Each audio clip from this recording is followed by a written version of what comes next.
नमस्कार, स्वागत है आपका लाइव इंडिया हर पल के खास कार्यक्रम रांची की सड़कों पर स्कूटी रिपोर्टिंग रेखा मिश्रा और मेरी सहयोगी पूजा के साथ। और आज हम आपको रांची की सड़कों पर दिखाएंगे कि जहां 4 साल के कार्यकाल में सरकार ने अपनी उपलब्धियां बताई, विपक्ष ने सरकार का रिपोर्ट कार्ड जारी किया, तो वहीं जनता ने कौन सा रिपोर्ट कार्ड जारी किया है वो हम रांची की सड़कों पर आज निकल करके जनता से ही जानेंगे। और कौन सी जनता बेहाल है और किस तरीके का उनका आंदोलन है ये भी हम स्कूटी रिपोर्टिंग में आपको दिखाएंगे। पूजा, लेकिन सबसे पहला सवाल हमारा आपसे ही यही रहेगा कि सरकार ने तो अपना एक 4 साल का रिपोर्ट कार्ड जारी कर दिया, विपक्ष ने भी कर दिया, लेकिन जनता का क्या? जनता ने भी एक रिपोर्ट कार्ड जारी किया है जिसे हम दर्शकों को दिखाएंगे। लेकिन आप बताइए, आप 4 साल के कार्यकाल को कैसे देखती हैं? क्योंकि सड़कों पर आंदोलन एक तरफ और दूसरी तरफ सरकार अपनी उपलब्धियां बता रही थी। जी हाँ रेखा, अगर इसके बारे में हम लोग बात करेंगे तो ये चीज़ें काफ़ी महत्वपूर्ण हो जाती है, क्योंकि अगर 4 साल के कार्यकाल को देखेंगे तो 2 साल कोरोना काल में निकल गए हमारे, और हमारी ही एक ऐसी जनरेशन अगर हम लोग कहेंगे तो हम लोगों ने कई सारी चीज़ों को देखा है।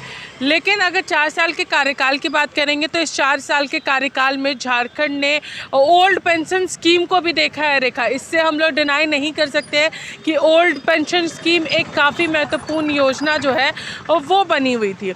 और वहीं दूसरी ओर 1932 खतियान को भी एक विशेष सत्र बुला करके पास किया गया विधानसभा से, और 27% ओबीसी आरक्षण को भी पास किया गया।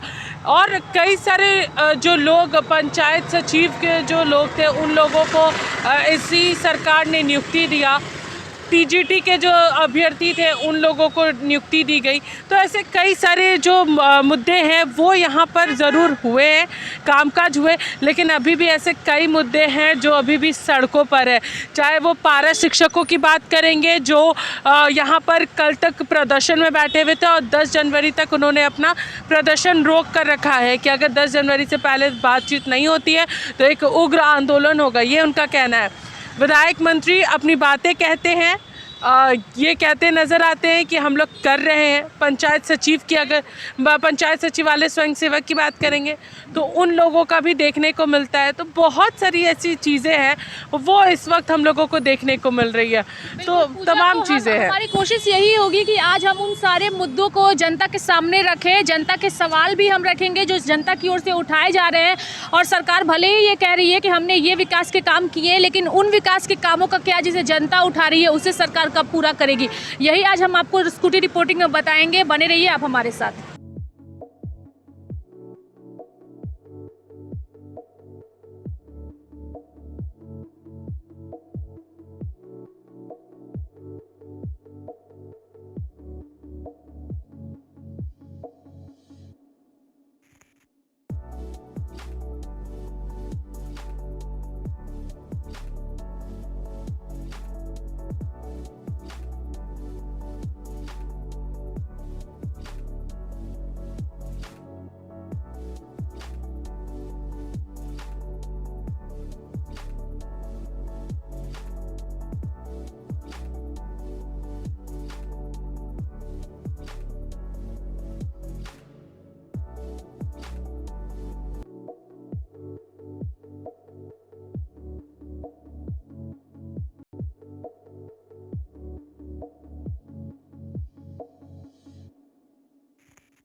तो मुख्यमंत्री हेमंत सोरेन सरकार के 4 साल के मौके पर पंचायत सचिवालय स्वयं सेवकों को आश्वासन मिला, जिसके बाद उनका जो आंदोलन है वो फिलहाल के लिए स्थगित हुआ। लेकिन अभी भी कई सारी मांगे हैं। पूजा, आंदोलन भले ही स्थगित हुआ लेकिन मांगे भी हैं। देखिए रेखा, सिर्फ पंचायत सचिवालय स्वयंसेवक ही नहीं, कई सारे लोगों को आश्वासन मिला है, और इस आश्वासन के ही वजह से लगभग 10 जनवरी तक अगर हम बात करेंगे तो कई सारे संगठनों को मुख्यमंत्री से या फिर प्रधान सचिव से या फिर जो सचिव हैं उनके विभाग के, उनसे मिलाने का आश्वासन दिया गया है, जिसके बाद ये प्रदर्शन जो है वो फिलहाल के लिए रुका हुआ है। लेकिन इन 4 साल के कार्यकाल को अगर देखा जाए तो रांची का मोरहाबादी मैदान खुद में बहुत ऐतिहासिक रहा है।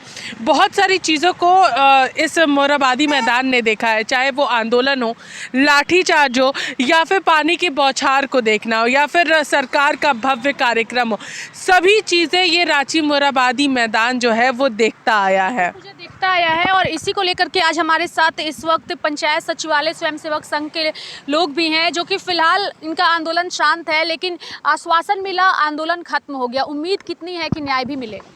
देखिए, जहाँ तक कि आप लोगों को मैंने पहले भी सूचना दिया था प्रेस और मीडिया को कि 29 दिसंबर को पंचायत सचिवालय स्वयंसेवक संघ के द्वारा एक बहुत बड़ा कार्यक्रम है, और वो भी उस दिन जिस दिन सरकार का 4 साल के उपलक्ष्य में जब यहाँ पे मोरहाबादी में प्रोग्राम होगा। ये कार्यक्रम की सूचना प्रशासनिक अधिकारियों को भी थी, क्योंकि हम लोगों ने जो है एसडीओ और डीसी सभी से परमिशन के लिए लेटर दिया था। उसमें साफ तौर पे लिखा था कि पंचायत सचिवालय स्वयंसेवक 29 दिसंबर को, जिस दिन सरकार का 4 वर्ष के उपलक्ष्य में कार्यक्रम होगा, उस दिन मोरहाबादी में नंग धड़ंग प्रदर्शन होगा और सामूहिक आत्मदाह भी होगा। इसकी खबर हमने सभी लोगों को कर दिया था। ये चीज़ का जो है सरकार के ऊपर एक दबाव था, जिसके चलते विनोद पांडे जी हम लोगों को बुलाए अपने केंद्रीय कार्यालय, जो आपका केंद्रीय महासचिव भी हैं झारखंड मुक्ति मोर्चा के। हमारा 18 सदस्यीय टीम हमारे नेतृत्व में वहाँ केंद्रीय कार्यालय गए। ये सारी इस चीज़ों को हम लोगों ने भी लाइव में दिखाया था और देखा भी था। तो अब क्या उम्मीद है आप लोगों को कि आप लोगों को न्याय मिलेगा? देखिए, हमें लगता है कि 29 तारीख का कार्यक्रम को सफल करने के लिए, सरकार का जो 4 साल के उपलक्ष्य का जो कार्यक्रम था उसको सफल करने के लिए सभी संघ वाले को सरकार के प्रतिनिधियों ने सिर्फ आश्वासन दिया है। मुझे तो नहीं लगता है कि ये सरकार हमारी मांगे को पूरी करेगी, क्योंकि कहीं ना कहीं सिर्फ 29 तारीख में व्यवधान उत्पन्न ना हो, किसी तरह का समस्या नहीं हो। इस चीज़ को आप भी समझते हैं कि उसमें कोई समस्या ना हो, इसलिए आप लोगों को एक तरीके से लॉलीपॉप पकड़ाया गया। तो अब आगे का रुख क्या होगा ये दर्शक? हमारा जिस तरह से 8 तारीख को बोला गया है कि 8 जनवरी को जो है आपका विनय कुमार चौबे से हम लोगों का वार्ता होगी, जो हमारे पूर्व पंचायती राज सचिव भी रह चुके हैं, और उनके बाद उनसे मुलाकात के बाद वो हम लोगों को माननीय मुख्यमंत्री से मिलवाने का एक डेट वही फिक्स करेंगे। तो 8 जनवरी हम लोग देख लेते हैं कि जो विनोद पांडे जी के द्वारा बोला गया है वो होता है कि नहीं। पुनः 9 तारीख से फिर धरना हम लोगों का जारी हो जाएगा। 9 जनवरी से इनका धरना फिर से स्टार्ट हो जाएगा। लेकिन हम अपने दर्शकों को ये बता दें कि एक बार हम सबसे पहले जो हेमंत सोरेन सरकार की ओर से अपना रिपोर्ट कार्ड जनता के सामने पेश किया गया था, सबसे पहले हम उसकी बानगी दिखाते हैं, और साथ ही बीजेपी ने जिस तरीके से जो रिपोर्ट कार्ड 4 साल का हेमंत सरकार का पेश किया था, हम ये दोनों आपको दिखाते हैं और फिर इस चर्चा को भी आगे बढ़ाते हैं। तो गतवा हमने ये निर्णय लिया है, ठीक है केंद्र नहीं देगी मदद, लेकिन राज्य सरकार अपने ताकत पर बचे हुए 8 लाख लोगों को अबुआ आवास के नाम से नई योजना देगी, जहां पहले के प्रधानमंत्री आवास से बेहतर आवास बना देगी। स्वास्थ्य अमीर के लिए, गरीब के लिए, हर वर्ग के लिए समान और एक नजरिए से और एक तरीके से उसको उपलब्ध हो, और वो स्वास्थ्य सुविधा बिल्कुल बेहतर, सबको एक बराबर नजर से देखना सरकार का कर्तव्य है। हम इस मंच से घोषणा करना चाहते हैं कि जो आज इस राज्य के हमारे आदिवासी दलित भाई हैं, जिनको हम 60 साल की उम्र का जो पेंशन लिमिट दे रहे हैं, उनका 60 साल से घटाकर 50 साल किया जाएगा। अब इस राज्य में आदिवासी दलित वर्ग के लोगों को 50 की उम्र से ही हम पेंशन देना शुरू करेंगे। हमारी सरकार जो कहती है वो करके दिखाती है। आज अभी हम लोगों ने लड़कियों के लिए सावित्रीबाई फुले योजना चालू किया है। अब तक उसमें 8 लाख बच्चियों को हमने जोड़ा है, और उन 8 लाख बच्चियों को अभी हम 40,000 रुपया दे रहे हैं उनके खाते में। अभी उत्कृष्ट विद्यालय भी बन रहे हैं चारों तरफ। अभी 80 उत्कृष्ट विद्यालय बने, जहां उच्च शिक्षा प्राप्त शिक्षकों की नियुक्ति होगी। नियुक्ति को लेकर हमारे विपक्ष लोग अक्सर सरकार पर तंज कसने का काम करते हैं। आज आपको मालूम होगा कि 20 साल में पहली बार सरकार ने यहां पर जो भी कंपनियां आएंगी, यहां पर लगेंगी, उद्योग लगेंगे, उस कंपनी में 75% लोकल लोग होगा। ये कानून हमने बनाया है। पहली बार 20 वर्षों में जेपीएससी का रिजल्ट हमने बनाया। पहली बार बिना किसी विवाद का रिकॉर्ड तोड़ 250 दिन के अंदर जेपीएससी का रिजल्ट प्रकाशित करके झारखंड के 95% युवा युवतियों को बीडीओ, सीओ, कलेक्टर बना करके हम लोगों ने राज्य के विभिन्न जिलों में पदस्थापित किया। और यहां जब हम स्थानीय नीति की बात करते हैं, जब 1932 आधार पर नियोजन नीति बनाना चाहते हैं तो इनको साफ सूंघने लगता है। दूसरे राज्य के लोगों के साथ मिलकर कोर्ट कचहरी करके हमारे कामों में बाधा डालते हैं। राज्यपाल महोदय के यहाँ जाकर के कानाफूसी करके उनके कान भरने का काम करते हैं। मैं ये जानना चाहता हूं, जब अपने राज्यों में, अलग अलग राज्यों में इस तरीके के कानून हैं जहां वहां के गवर्नरों को कोई दिक्कत नहीं है, तो हमारे इस राज्य में भाई की दिक्कत है? स्थानीय लोगों को रोजगार में देने में यहां पर क्या तकलीफ है हमारे विपक्षों को? जितना शिक्षकों की कमी है, बहालियां नहीं हो रही है, विद्यालय भी कई जगह पर जर्जर हो गए हैं। इन 4 वर्षों में सरकार ने जो बुनियादी सुविधाओं को जो ठीक करने के जो काम होना चाहिए था वो बिल्कुल, अब सरकार अपने ही कमाने में मस्त है, काम करने में नहीं। तो यहाँ पर हमने दर्शकों को पूजा दिखाया कि हेमंत सोरेन ने अपना रिपोर्ट कार्ड जो पेश किया उसमें उन्होंने किन बातों का जिक्र किया, बीजेपी की ओर से क्या किया गया। पूजा जी हाँ, जहाँ एक तरफ हेमंत सोरेन ने एक बड़ी घोषणा की कि अब जो पेंशन है वो 50 वर्षों से मिलना शुरू हो जाएगा, यानी जो पहले 60 वर्ष थे अब वो 50 वर्ष हो गए, एक बड़ा ऐलान किया गया। वहीं दूसरी ओर वैकेंसीज़ को लेकर के भी उन्होंने बहुत बड़े ऐलान किए हैं। लेकिन जहां भारतीय जनता पार्टी इन 4 साल के कार्यकाल को पूरी तरीके से अपराध बता रही है, इसमें अपराध हुए थे, इसमें भ्रष्टाचार हुए हैं, ईडी का संबंध, कई सारी चीज़ों को उन्होंने यहाँ पर डिनोट किया है। तो वहीं दूसरी ओर आजसू की ओर से भी यही डिनोट किया गया कि 4 साल में सिर्फ युवाओं को ठगा गया है, उसके अलावा और कुछ नहीं किया गया। तो ये चीज़ें काफ़ी महत्वपूर्ण हो जाती हैं। लेकिन रेखा, आगे की चर्चा को बढ़ाने से पहले हम उन लोगों के भी बयान को सुनाना चाहेंगे जो कि पारा शिक्षक है, जो लोग इंतज़ार कर रहे हैं 10 जनवरी का।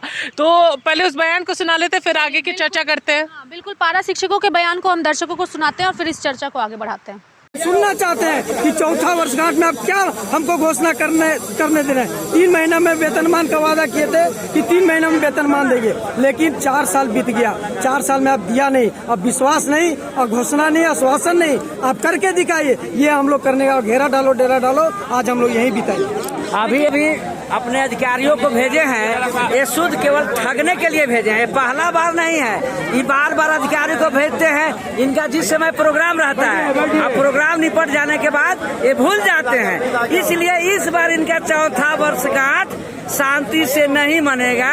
और नहीं तो मुख्यमंत्री जी हम लोगों से बात करें, वो डर क्यों रहे हैं, उनको मिले या हमें वेतनमान दे या ना दे, वो बात करें, उनके दरवाजे पे आए। हम तो यह रोड जाम रहेगा तो जाम रहेगा।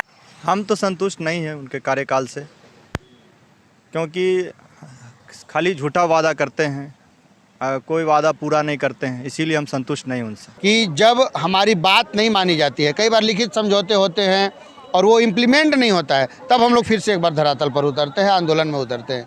अगर वहाँ नहीं सुलझेगा जो टाइम फ्रेम है उसमें, तो हम लोग निश्चित रूप से इससे भी बड़े आंदोलन की बात हम लोग करेंगे, उसकी भी हम लोग घोषणा करेंगे। और सबका एक ही कहना है, जहां एक तरफ पंचायत सचिवालय स्वयं सेवक संघ जो है उनकी बातों को मान करके आंदोलन खत्म कर दिया, लेकिन अभी उन्हें विश्वास है कि सरकार मांगों को पूरा नहीं करेगी। तो जब विश्वास है कि पूरा नहीं करेगी, तो फिर कहीं ना कहीं इन्हें भी एक लॉलीपॉप पकड़ाने की कोशिश की गई है। देखिए, इस चीज़ को वो मान रहे हैं, क्योंकि उनका कहना है कि हम लोग यहाँ पर मालूम था हम लोगों को कि हम लोगों को लॉलीपॉप पकड़ाया जा रहा है, और सरकार चाहती थी कि 29 तारीख का जो कार्यक्रम हो रहा है उसमें कोई भी बाधा ना पड़े।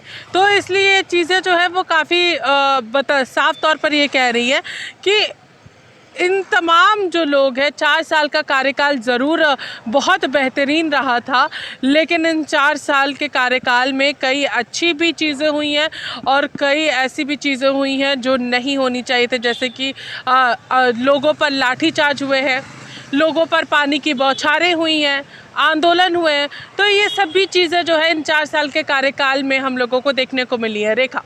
बिल्कुल, और इन 4 साल के कार्यकाल में सरकार की ओर से उपलब्धि बताई गई है, जनता की भी कई सारी समस्याएं हैं, लेकिन देखने वाली बात यही होगी कि क्या इन समस्याओं का निदान होता है कि नहीं। और यही दिखाने के लिए जो है वो हमारी टीम सड़कों पर भी निकली थी, जो कि हमने कोशिश भी की कि दर्शकों को दिखाएं। उम्मीद करते हैं कि आपको हमारा यह खास कार्यक्रम पसंद आया हो। अगर पसंद आया हो तो हमारे चैनल को लाइक करिए, सब्सक्राइब करिए और इसके साथ ही हमारे वीडियोज़ को अधिक से अधिक शेयर करिए। नमस्कार।